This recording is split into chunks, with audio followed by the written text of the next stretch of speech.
ഡാ എൻ്റെ കല്യാണം സെറ്റായിട്ടാ. ആണോ?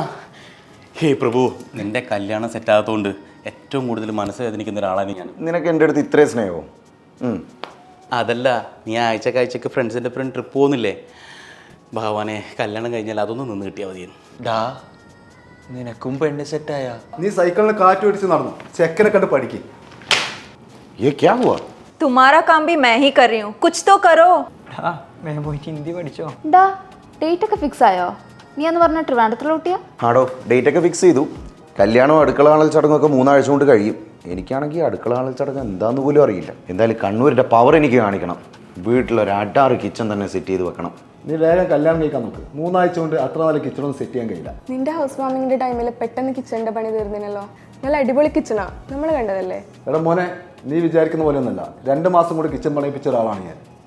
എൻ്റെ വൈഫിൻ്റെ അടുത്ത് ഞാൻ അത് തുറക്കണ്ടെന്ന് പറഞ്ഞത്. ഞാനത് തുറക്കുമ്പോൾ ഹിഞ്ചസ് ഊരി വരുമോ സ്ലൈഡർ ഊരി വരുമോ എന്ന് പറയാൻ പറ്റില്ല. എല്ലാം കൂടി തലയിലാണ് ഉണ്ടാവുക. അതുകൊണ്ട് തൽക്കാലം കല്യാണമൊക്കെ കഴിഞ്ഞതിന് ശേഷം നീ അതിനെപ്പറ്റി ചിന്തിച്ചാൽ മതി. പെട്ടെന്ന് വേണമെങ്കിൽ എനിക്ക് മനസ്സിന് ഇഷ്ടപ്പെട്ട കിച്ചൺ തന്നെ വേണം. നല്ല ഭംഗി ഉണ്ടായിരിക്കണം, ക്വാളിറ്റി ഉണ്ടായിരിക്കണം, അതേപോലെ നല്ല സർവീസും വേണം. അതിന് നീ എവിടെ നിന്നാ കിച്ചൺ ചെയ്യിപ്പിച്ചേ? ഞാൻ നിക്ഷാണ ഇലക്ട്രോണിക്സ് എന്നാണ് ജയിച്ചത്. 15 ദിവസം കൊണ്ട് എനിക്ക് വർക്ക് ചെയ്ത് കിട്ടിയിട്ടുണ്ട്. അങ്ങനെയാണെങ്കിൽ ഈ സൺഡേ ആരൊക്കെയാ ഫ്രീ? നമുക്ക് ഇവിടെ കിച്ചൺ പോയി കണ്ടാലോ? സൺഡേ അല്ലേ? ഞാനും ഫ്രീയാ, നിങ്ങൾ വന്നോ. എടാ, ഇത് കളറാണല്ലോ, നല്ല ഭംഗിയുണ്ടല്ലേ. ഇത് കാണുമ്പോൾ എൻ്റെ കിച്ചൺ മാറ്റാൻ തോന്നുന്നുണ്ട്.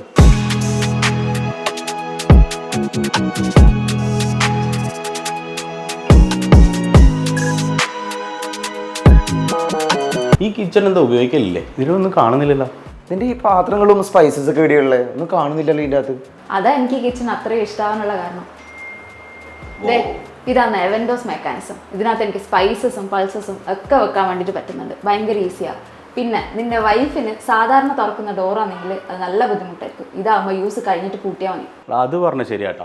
ഇത് സൈഡിലേക്ക് തുറക്കുന്ന ഡോറാണെങ്കിൽ കിച്ചണിൽ അങ്ങോട്ടും ഇങ്ങോട്ടും മൂവ് ചെയ്യാനുള്ള ഭയങ്കര ബുദ്ധിമുട്ടാണ്. അത് മാത്രമൊന്നല്ല, ഈ പുൾ ഔട്ട് യൂണിറ്റും അവൻഡോസും ഇതൊക്കെ ഉള്ളതുകൊണ്ട് കയ്യെത്തുന്ന ദൂരത്ത് എനിക്ക് എല്ലാം കിട്ടും. ഭയങ്കര ഈസിയാണ് കുക്ക് ചെയ്യാൻ വേണ്ടിയിട്ട്. അവിടെ പുൾ ഔട്ട് യൂണിറ്റ് ഇവിടെ ഉണ്ടല്ലേ? അപ്പോൾ ഇത് സോഫ്റ്റ് ക്ലോസിങ് ആണല്ലോ.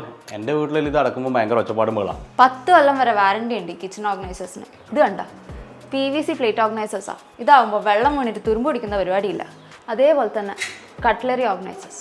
പിന്നെ നീ ഗ്ലാസ് ട്രേയും പ്ലേറ്റ് ട്രേ ഒക്കെ സെറ്റ് ചെയ്യുമ്പോൾ സിങ്കിൻ്റെ അടുത്ത് തന്നെ വെക്കാൻ വേണ്ടി നോക്കണം, അല്ലെങ്കിൽ പിന്നെ അത് ബുദ്ധിമുട്ടാവും. അതേപോലെ തന്നെ ഇത് ഈ ഡ്രിപ്പ് ട്രേ ഉള്ളതുകൊണ്ട് പിന്നെ നമുക്ക് സെപ്പറേറ്റ് ആയിട്ട് എടുത്ത് മാറ്റി തുടച്ചാൽ മതി. പിന്നെ നീ റോളർ ഷട്ടർ സെറ്റ് ചെയ്യാൻ വേണ്ടിയിട്ട് മറക്കണ്ട. ഈ മിക്സിയും ടോസ്റ്ററൊക്കെ പോലത്തെ കൗണ്ടർ ടോപ്പ് അപ്ലയൻസസ് ഇതൊക്കെ നമുക്ക് വൃത്തിയായിട്ട് ഇതിനകത്ത് ഓർഗനൈസ് ചെയ്ത് വെക്കാൻ പറ്റും. ഈ ഫ്രൂട്ട്സും വെജിറ്റബിൾസ് കേടാവാണ്ടിരിക്കാൻ വേണ്ടിയിട്ട് വിക്കർ ബാസ്ക്കറ്റ് വെക്കാൻ മറക്കണ്ട കേട്ടോ. എടാ, ഇതിൻ്റെ ഉള്ളിൽ സാധനം ഉണ്ട് കേട്ടോ. വെറുതെ അല്ല ക്ലീനിങ് ടൂൾസ് ഒന്നും പുറത്ത് കാണാത്ത. കൊള്ളാലോ.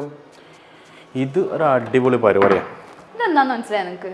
ഇതിനകത്തൊരു ഫ്രിഡ്ജ് ഉണ്ട്. 3 ആഴ്ച കൊണ്ട് നിനക്ക് ഇത്രയൊക്കെ പോരെ? ഇത് പൊളിക്കും മോനെ. നമുക്കിത് ഫിക്സ് ചെയ്യാം.